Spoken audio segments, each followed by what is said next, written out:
Okay, well, you also might have to move. Hello.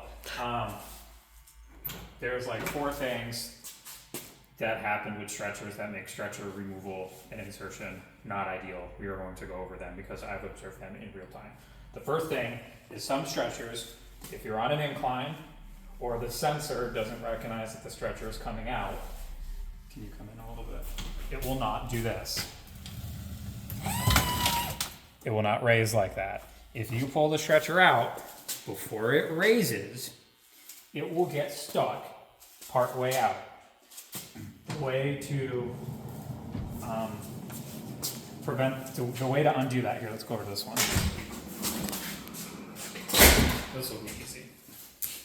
There is on that one it's red, but on this one it's gray, this thing right here. If you manually take your finger and slide that, you should then be able to reinsert the stretcher.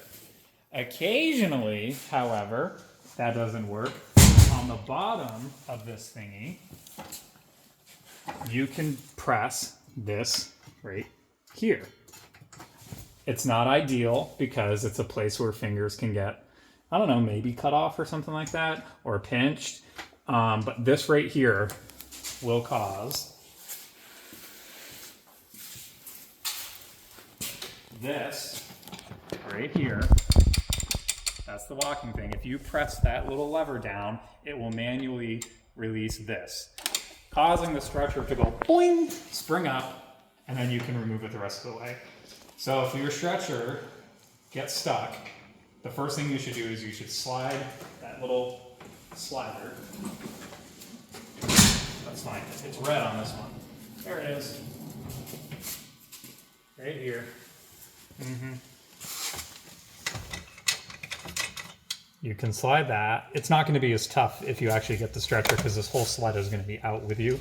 So you slide this, and then while holding that, you push the stretcher back in. So again, that's the first thing that I've seen.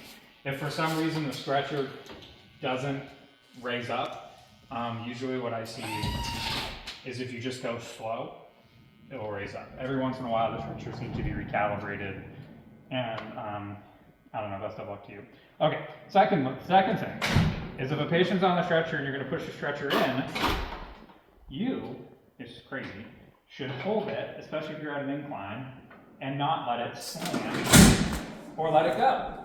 Yeah, because then it's going to slam into the back, and every single time it does that, it's going to degrade, the pieces of equipment, or some piece of plastic could break, or a sensor could get worn, and then you're going to be very upset. Okay. Thirdly, come. Christina is filming. Thank you, Christina. All right. The other thing I see is when you're not on even ground, or if there's a pothole, you're not flat, and all 4 of these right here aren't touching the ground, then sometimes the stretcher sensors don't recognize that it's actually flat on the ground, and for safety reasons, it will not release these arms. Okay. You will notice that when I press this positive button and the wheels touch the ground, I can then take my finger off and the arms will come down on their own. Why is this an issue? Well, if you continue to hold the positive button, like I would say half of our employees probably do, you are not giving the stretcher the opportunity to auto-sense when it needs to release the load, which changes the sensitivity of the sensor. So then when you're wondering why the arms won't go down and you reflect on it, and then you're like, whoa, I've been doing this wrong for months or maybe even years or decades. I don't think we've had these for decades, maybe 10 years. Anyways, so that's one of the issues. So if you hold this,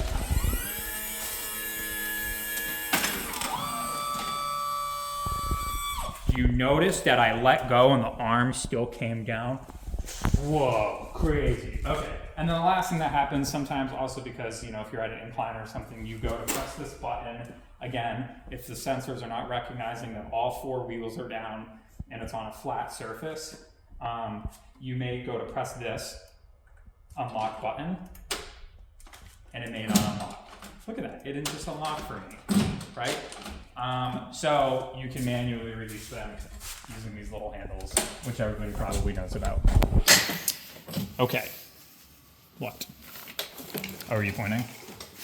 Lastly, and very important, sometimes, you know, these are rated to what, 700 pounds? 700 pounds. So it doesn't take a 699 pound person to tax this system. Sometimes a 350 to 400 pound person will cause the motor to really struggle to raise the patient, okay? So if you need to lift, like we used to with old stretchers, you should always use this plus button while lifting. That way there's two people, and you should never lift from the sides. Why should you not lift from the sides? Because we don't like tipping people over. That creates a full kaplow, and then your patient dies of death.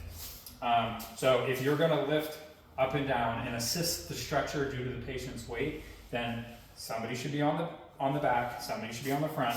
You should both say 1, 2, 3, just like we used to with the old stretchers, and you should press the button while assisting the stretcher the rest of the way up. And then there was one other thing. Oh yes, the reason why bariatric stretchers are safer is because they have really big handles. The handles are big so that this can be in the low position when turning, so you don't create a pivot point. Creating a pivot point with a large person or somebody that's really wide and the gravity shifts, creating a pivot point causes a stretcher to do this. Bariatric stretchers, so this is 700 pounds. I don't even know if there's a patient that weighs 700 pounds in Vermont. There might be a couple, but the chances of you encountering somebody over 700 pounds are very, very low. Now, could they effectively fit on the stretcher width-wise? Maybe not, but that's a different topic. But the bariatric stretchers work well because they have a handle that comes all the way over up to here, and you can pivot the stretcher in the low position. So in general, the slower you go and the lower the stretcher is, when your patient is very wide or very large, the safer the system is, and the less likely the stretcher is going to be to tip. If you have a very large patient with a center of gravity that now extends over these wings, so the center of gravity changes a little bit, and the stretcher's all the way up, and you hit a divot or a crack or something like this, and you're doing this with a stretcher, guess what? It could tip. So those are the, I think, like 4 or 5 safety tidbits that I have been made aware of over the last few months. Okay, please let me know if you have any questions. Thank you very much.